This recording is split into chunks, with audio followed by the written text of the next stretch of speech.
हमारे बीच से वह चला गया जो हमसे सबसे अधिक छायादार फलवृत गंध से भरा और सबसे अलग सबका होकर सबसे ऊंचाई पर मानवीय करुणा की दिव्य चमक में लहलहाता खड़ा था, जिसकी स्मृति हम सबके मन में जो उनके निकट थी किसी यज्ञ की पवित्र आग की आंच की तरह आजीवन बनी रहेगी।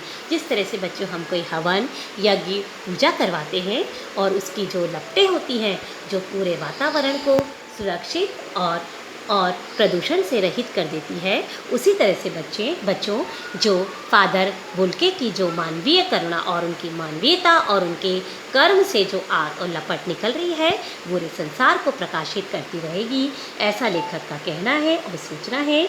और किसी यज्ञ की पवित्र आग की आँच की तरह जीवन भर बनी रहेगी। मैं उस पवित्र ज्योति की याद में श्रद्धानत हूँ। श्रद्धानत बच्चों, श्रद्धा से नतमस्तक होना और श्रद्धा और प्रेम से नतमस्तक होकर सर झुकाना।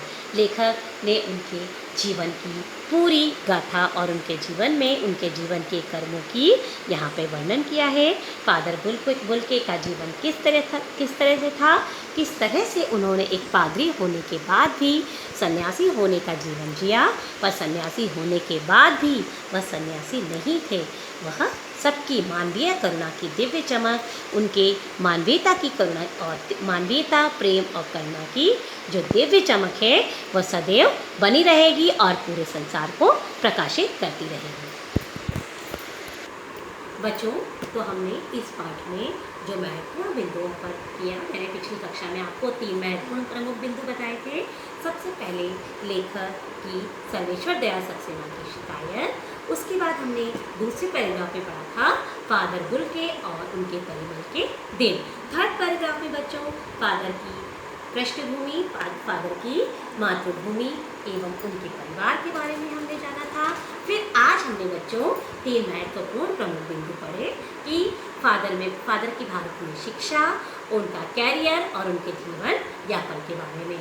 फिर हमने पढ़ा फादर का अंग्रेजी कोश, जो उन्होंने शब्दकोश और का साहित्य और उनके शब्दकोश के बारे में पढ़ा।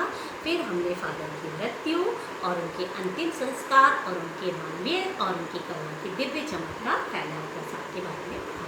आशा है बच्चों आपको यह चैप्टर बहुत अच्छे से समझ में आया होगा। पेज नंबर 89 पर जो आपको शब्दार्थ दिए हैं, आप उन कठिन शब्दों का वाचन ज़रूर करेंगे बच्चों और अपनी कॉपी में लिखेंगे। आइए बच्चों, अब हम इनके प्रश्न अभ्यास का कुछ अध्ययन करते हैं और उसकी PDF फाइल के रूप में मैं आपको इसके क्वेश्चन आंसर्स भी भेजूँगी।